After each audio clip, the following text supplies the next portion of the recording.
Rabbi David Green gives us an answer to the question, why do we have Shavuot and Simchas Torah if they are both celebrating the same thing? He answers with a mashal. There was a king and a queen, and they tried and tried and tried, but they could not have a baby. The king and queen went to a wise man for advice. The man gave them a blessing that they will have a child on one condition. If the baby is a girl, no man shall see her until the day of her marriage. The king and queen had a baby girl a little later, so the king and queen set up a private island with only female educators. When she was of age, the king walked around and offered her hand to men. The king approached the first guy and asked if he would like to marry his daughter. The man replied, "Sure, let me meet her." The king explained the scenario, but the man just laughed and walked away. This happened several times before the king found a man. When the man was asked, he said, "I'm sure the woman will have the same attributes of the king and queen, and therefore I will marry her." So the king and queen arranged the wedding. At the wedding, everyone was having fun except for the man. He was too busy worrying about whether or not this woman was right for him. True, her personality is as beautiful as her face, but will this wear off? Later on, he realized that this woman was perfect. He became mad with himself that he hadn't enjoyed his wedding, so he went to the king. The king came up with a solution. They'll have another celebration for their marriage. At this celebration, the man was truly happy. We can compare this to Shavuot and Simchat Torah. During Shavuot, we wed ourselves to the Torah without knowing its contents. We do not base a relationship out of love and understanding, but out of commitment. Once we realize how much we love doing Torah and mitzvot, we have Simchat Torah to celebrate. We learn from this that Shavuot is not a celebration of the Torah's contents, but rather a recognition of our commitment to accept it. Megillat Ruth, secrets behind its significance. Everyone knows the story of Megillat Ruth. She was a woman from Moab who converted to Judaism and married Boaz, a Jewish judge. Many people do not understand the importance and the significance of Ruth and her story and why we read it on Shavuot. Rabbi Nassan Weiss said that Ruth is a representation of the Torah acceptance. This sounds a little funny. How can a woman represent the acceptance of the Torah? The simple reason is that at Har Sinai, all the Jewish people accepted the Torah, and Ruth accepted the Torah while she was converting. We were all converts at Har Sinai, and she reminds us of our beginnings. Ruth was not an ordinary convert. Her name is a clue to her significance. The letters of her name, Resh, Vav, and Tav, have a numeric value which is 606. If you add the 7 mitzvot, B'nai Noach, which Ruth had to fulfill before she converted to the numeric value of her name, it equals 613, which is the number of mitzvot we received at Har Sinai. When reading Megillat Ruth, it is very clear that Ruth has a very strong attachment to her mother-in-law, Naomi. How is it appropriate to be reading on Shavuot about a strong attachment to a person rather than a strong attachment to Hashem? One of the 613 mitzvot is to love Hashem. But how can we love someone we do not know? The solution is the Torah. Hashem gave us the information about himself. He told us about his sense of justice and his fairness, and his priorities and feelings, about his hopes and dreams for our future. Ruth was striving to find the missing 606 mitzvot, not only to live in the right way, but to cleave to Hashem. The only way she could accomplish this if she could cleave to somebody who already is attached to God. In this case, she followed Naomi. This is a very important lesson because we are not looking to be attached to Hashem's laws, but to Hashem himself. She is named Ruth because of her great-grandson, David HaMelech. David HaMelech showered Hashem with songs and prayers.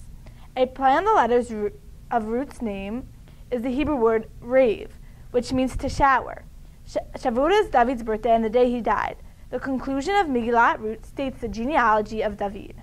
When Hashem told Moshe not to fight against Moab, it was because Ruth was going to come from the people of Moab. Ruth saved Moab from Bnei Yisrael attacking them. Ruth was blessed with a grandson who would rule over Israel. Ruth's story is very powerful. She is a very important part in Jewish history. Many people do not know the beauty and the significance of Ruth's story. Without Matan Torah, there would be nothing that unifies us as a nation. There are 3 reasons on how we stayed unified before we received the Torah. Number 1 is we all spoke the same language. Number 2 is that we all dressed in the same sneeze way. And number 3 is that we were all identified by our Hebrew names. Nowadays, it is clear that we do not unite over these same qualities. There are many different levels of Judaism, with different beliefs of how to abide by the Torah. The only thing that abides us as the chosen nation now is that all of our souls were at Har Sinai when we received the Torah. Not only did we get the Torah together and see the miracles of Hashem, but we did these things kol echad b'lev echad, everyone with one heart. At that moment, there was a special unity between our nation that consisted of only love between one another. There, we became the Jewish nation, not because we all serve Hashem in the same way or on the same level, but rather because we have the same words and letters of the Torah that we received together. The biggest lesson regarding Shavuot is to stay together as a nation. That does not mean we all have to interpret the Torah in the same way, but instead, do it your way, but don't disrespect others having their own opinions. We already have enough enemies, and if we're fighting one another, nothing good will be accomplished. Every year, from when we start counting the Omer to Shavuot, we must remind ourselves that we are one nation and that we must get back to the unity we once had. To do that, we must work on ourselves by improving our Adam L'Chavero skills. We don't have the Beit HaMikdash now because of the hatred and Lashon Hara that was done in the time of the destruction of the Beit HaMikdash. We don't have it because we still have not improved ourselves and stopped doing those Averot. But as soon as we do improve ourselves and unite as a nation, Mashiach will come quickly and we'll be reconnected and we'll be all serving Hashem in the same right way. I've always wondered why there is a minchag to eat dairy meals on Shavuot, and I really have never gotten a straight answer.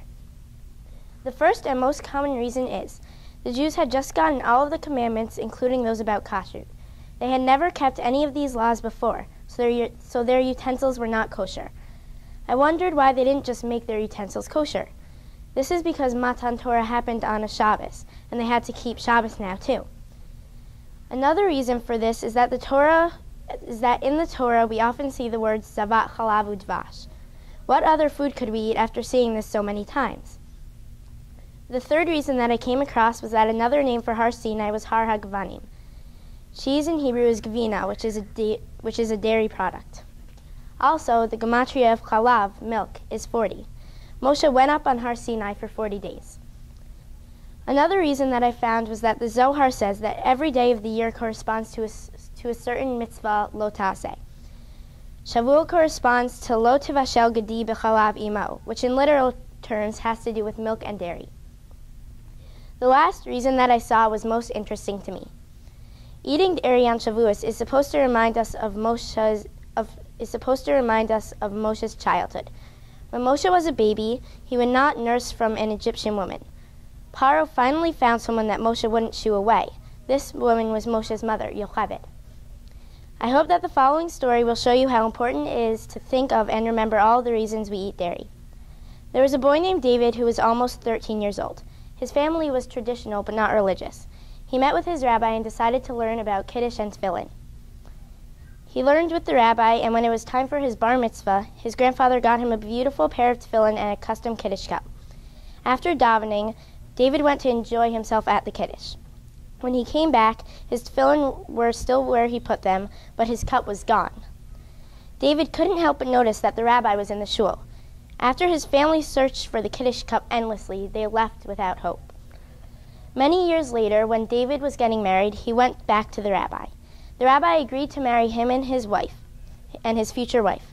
David couldn't hold it in any longer, so he asked the rabbi if he took the Kiddush cup. The rabbi started crying. When David asked what was wrong, the rabbi said that he put the cup inside of the tefillin bag. David hadn't opened it since then. We can see from this story that we need to remember all of the mitzvot and why we do them. Otherwise, we will make rabbis cry. Chag Sameach. When you read the Megillah, it seems like such a classic sob story. A woman loses her husband and 2 sons. Then one of her daughters-in-law ditches her. Then she's left alone in the world. That is until Boaz comes and rescues her and the remaining daughter-in-law. Then he marries the remaining daughter-in-law, and Hashem grants them with a family of kingship, a.k.a. David. Classic, right?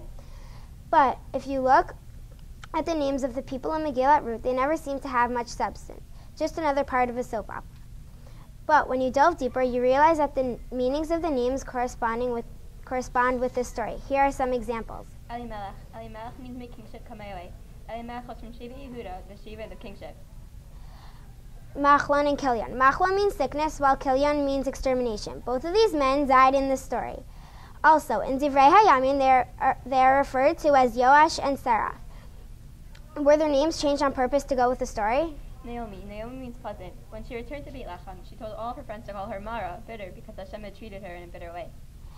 Orpah. Orpah means back of the head. Orpah turned around when Naomi told her to go. Also, Orpah was obsessed with her hair. Occasionally, she would spend the day brushing it. She was very vain. Root. If you take the gematria of the name Root, you get the number 606. Root was one of the first converts, so she only used to keep the Sheva mitzvot b'nei Noach. When you add 7 to 606, you get the number 613, corresponding to the amount of mitzvot that we must keep now. Boaz. Boaz means strength. Boaz shows much strength in the story, not physically but emotionally. He helps Ruth get food for her family. Then he has the strength and courage to go up to the cousins who are supposed to marry Ruth. Sometimes the Megillah would get rid of a name on purpose. In the Megillah, it says that once Elimelech and his sons died, and Ruth, Naomi, and Orpah decided to leave Moab, Moab was only called that place, as it says in the pasuk, and they left that place where they had been. As well, when Orpah leaves Naomi talks to Ruth about Ruth's sister-in-law, not using Orpah's name. That shows that once a person is insignificant to a story, their name is dropped. So as you can see, names do matter. Rav Avraham, I have an interesting Dvar Torah for you on the topic of the upcoming Chag of Shavuot. The Or HaChaim says that the 50 days of the Omer are meant to and Shavuos are meant to represent the 50 levels of Kedusha. What an interesting observation, Rabbi Akiva. That's too much. To add to that, Bnei Yisrael went from the 49th level of Kedusha to the highest level between Pesach and Shavuot. HaKadosh Baruch Hu saved Bnei Yisrael from the Mitzrim and brought them to the highest level of Kedusha, but they blew it all away at Chet HaEgel.